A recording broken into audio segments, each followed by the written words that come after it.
Quero dar as boas-vindas aqui a Bruno Funchal, ex-secretário do Tesouro Nacional, hoje presidente da Bradesco Asset. Bruno, muito bem-vindo ao WW, um prazer ter você aqui, e ao meu companheiro de todos os dias, Caio Junqueira. Prazer, Raquel, boa noite, Caio.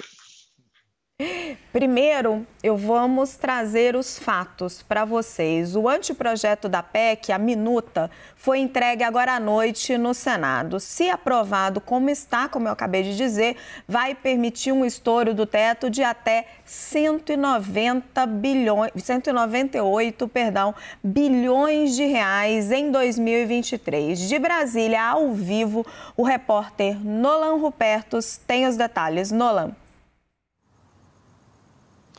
Boa noite para você, Raquel. Sempre um prazer falar com você. Boa noite a todos que acompanham o WW. Geraldo Alckmin levou, então, essa sugestão de texto e já conversou com também o presidente da Câmara dos Deputados, Arthur Lira. Ele levou até o Senado Federal. Quem deve ficar com isso primeiro no Senado Federal é a Comissão de Constituição e Justiça, presidida por Davi Alcolumbre. O autor desse projeto vai lembrar que quem deve fazer um projeto de PEC é alguém do Congresso. Então vai ficar com o senador Marcelo Castro, que é o relator geral do orçamento desse ano, e a sugestão foi sim entregue por Geraldo Alckmin. Na coletiva, o próprio Marcelo Castro disse que ele deve ser mesmo o autor. O que consta, então, nesse texto levado por Geraldo Alckmin até o Congresso Nacional? A gente preparou uma arte, você falou aí, né, Raquel, quase 200 bilhões, 198 bilhões acima do teto de gastos. A gente vê aí, primeiro, valor fixo, Bolsa Família, 175 bilhões de reais acima do teto de gastos.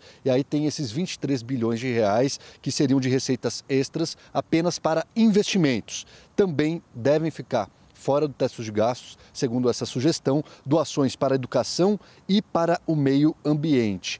Então, esse projeto passa primeiro pela CCJ, depois deve ir para a Câmara dos Deputados. Segundo Davi Alcolumbre, a expectativa é que esse projeto seja aprovado no Senado Federal até o fim desse mês de novembro. Depois, sim, vai para a Câmara dos Deputados. Importante lembrar que esse projeto não cita um prazo determinado para extrapolar esse teto de gastos. Então não seria apenas para o ano que vem, seria estouraria o teto de gastos de maneira permanente, segundo esse projeto. Significa então que Lula tenta pelo menos garantir essa licença para gastar, pelo menos durante todo o mandato dele. E aí a gente preparou aí uma reportagem para a gente entender melhor o que Lula quer com esse projeto. Vamos acompanhar.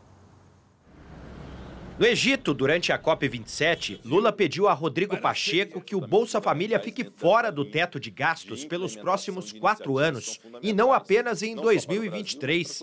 A CNN apurou que o presidente do Senado considera um caminho possível, apesar de saber da resistência no Congresso. Parlamentares que devem formar a futura oposição são contra. A licença para o custeio livre do Bolsa Família por 4 anos vai tirar o poder de influência dos parlamentares sobre o orçamento do benefício durante todo o próximo mandato de Lula. Mas o tema é visto com ressalvas na própria equipe de transição. A senadora Simone Tebet defende a flexibilidade da trava fiscal para 2023, mas diz que são necessários mecanismos de controle para os próximos anos. Se nós não tivermos um mínimo de responsabilidade com o dinheiro público, nós podemos estar dando o Auxílio Brasil e tirando com uma inflação galopante, com juros altos, que vai impactar na paralisação da economia e, com isso, com mais desemprego ou mais empregos formais indo para a informalidade. Ao longo do dia, as dúvidas e expectativas para a entrega da PEC da transição mexeu mais uma vez com o mercado financeiro. O Ibovespa fechou em queda em meio ao receio do impacto fiscal do aumento de gastos públicos e a possibilidade do fim do teto de gastos. O dólar também teve mais um dia de alta. O economista Antônio Correia Lacerda, que integra a equipe de transição, informou à CNN que o futuro governo vai rever o teto de gastos, mas que trabalha para um novo modelo de controle das contas públicas. Ao longo dos 8 anos de governo Lula, não havia teto de gastos, no entanto, gerou-se superávit primário, né? E o que é importante, combinar isso com estabilidade de preços e com crescimento econômico. O crescimento econômico não é tudo, mas ele é a base para poder diminuir a tensão social. De volta para a análise. Bruno, vou começar com você. Um estouro de quase 200 bilhões no teto de gastos, aliás, uma regra que a gente nem sabe se vai valer, daqui a pouco a gente discute isso mais profundamente, e 105 bilhões a mais no orçamento que vão ser liberados, que era o recurso que já estava destinado ao Bolsa Família. Que mensagem que você acha que esse dinheirão extra está passando para o mercado, para a sociedade?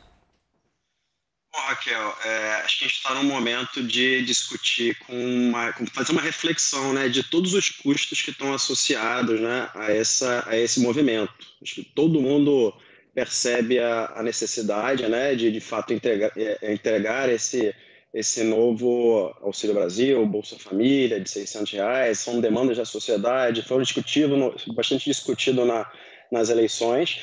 Mas eu acho que precisa ser feito de uma forma organizada. Eu acho que dar essa organização e trazer mais previsibilidade é o que eu imagino que seja relevante nesse momento para trazer mais tranquilidade, para que as pessoas, né, os agentes econômicos consigam fazer a conta, né, que não tenha essa geração de ruído na nossa economia, porque acaba sendo muito punitivo, né? Então, toda essa discussão gera ruído que acaba sendo caro para a nossa economia.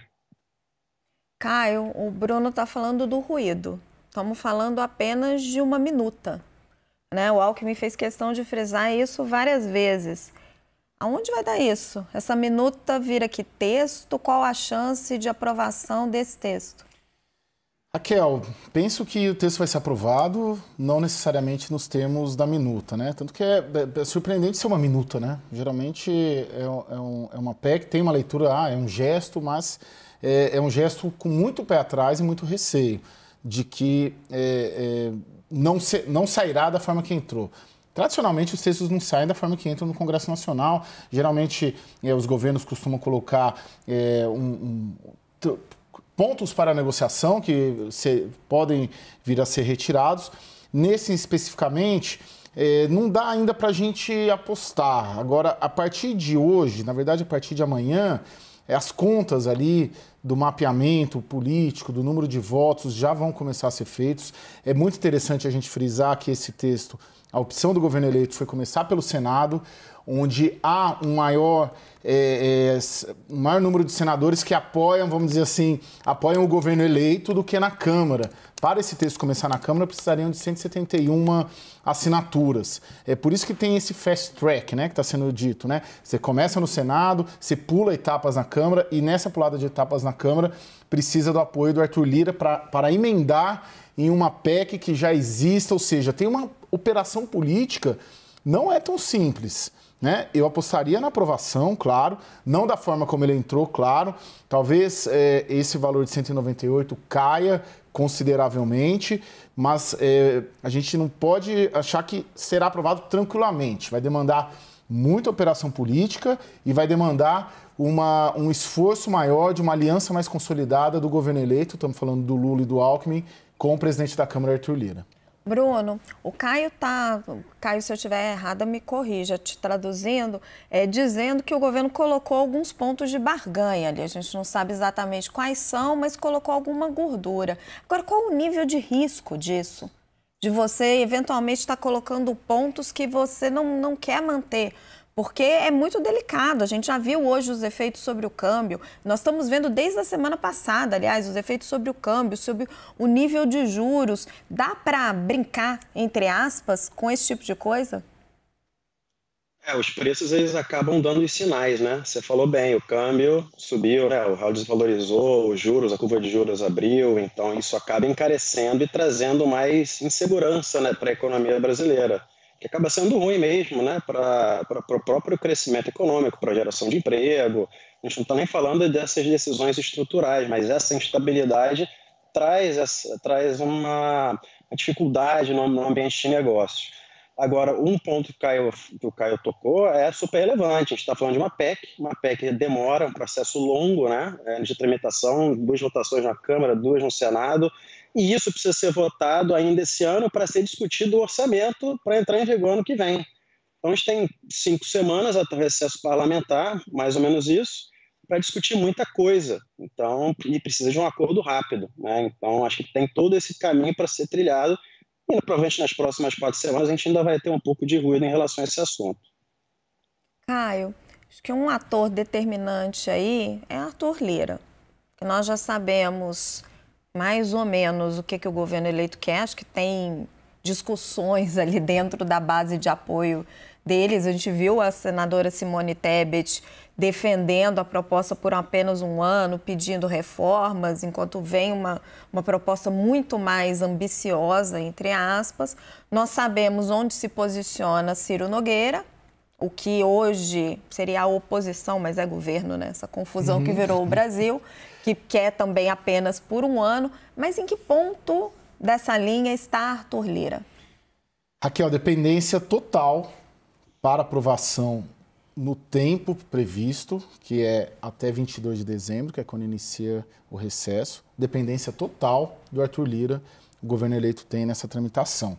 Vou ser muito breve, porque tem uma questão de regimento do Senado e regimento da Câmara. O regimento do Senado é diferente do regimento da Câmara para PECs. O regimento do Senado, e eu estava conversando com um regimentalista, com uma fonte do Congresso, que estava me explicando isso. O regimento do Senado ele é muito mais flexível, ele é muito mais rápido, muito mais ágil para uma tramitação de uma PEC. Né? Ele já vai para a CCJ, da CCJ já vai para o plenário, do plenário, aprovando em dois turnos, já vai para a Câmara. Na Câmara, a rigor, precisaria ir para a CCJ, depois tem a comissão especial, que tem 40 sessões, e daí você só pode votar o mérito depois de 10 sessões. Por isso tudo, onde que entrou o Arthur Lira, para te responder, no fast track, né? numa tramitação mais rápida. Pega uma PEC que já está pronta para ir ao plenário, e aí você emenda essa PEC que foi aprovada, essa minuta, a PEC da transição, aprovada no Senado, já emenda ela diretamente para ela ir direto na Câmara. E só o Arthur Lira pode fazer isso. Um detalhe muito importante, a aliança eleitoral já consolidada do Lula com o Rodrigo Pacheco ajudou nesse cálculo para além dessas questões regimentais. Por quê? Porque o texto que sair da PEC da transição do Senado, tendo essa ajuda do Arthur Lira nesse emendamento para ir direto no plenário da Câmara, ele não pode anexar muito conteúdo. Vai vir o texto do Senado, virar o texto do Senado para a Câmara, e se for direto para o plenário nesse fast track, ele só pode ou suprimir ou cortar o que veio da Câmara, ele não pode inovar. Ele não pode acrescentar. Mas ele vai discutir esse conteúdo antes, certo? Muito provavelmente. Em negociações internas. E aí, onde que ele e toda essa base que ele controla se posiciona em termos de conteúdo? Em termos de prazo, valor? Sim, o que eu estou dizendo é que o Arthur Lira, que domina e controla a Câmara, ele não domina e controla o Senado. Isso quem tem, o Senado é multifatorial ali, multipolar em campos de poder. Para essa PEC ser aprovada antes do recesso, para dar tempo de entrar e discutir no orçamento, como o Bruno colocou, precisa uma engrenagem política para além de Rodrigo Pacheco e de Arthur Lira. Você precisa estar tudo muito bem azeitado do texto que vai sair do Senado, já com o Arthur Lira concordando com ele para chegar aqui, já emendar e já ser aprovado na Câmara. Não é um processo simples, mas nesse debate todo a gente está olhando uma boa vontade geral para incluir isso, né?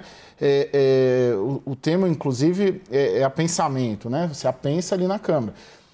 Não é uma construção fácil, se fosse uma PEC de outro sentido, mas o Lula sai legitimado pelas urnas, tem uma boa vontade geral ali para que isso aconteça, mas qualquer deslize a gente não consegue captar ainda até que ponto partido X, Y ou Z ou liderança política A ou B quer mudar nessa PEC. Isso acho que é uma lição, uma missão nossa, né? Inclusive nossos repórteres, para a partir de amanhã. Não está muito claro ainda. Agora você imagina, são 611 parlamentares que estão deixando os cargos, na metade mais ou menos, né? Que não foram reeleitos, não foram para reeleição.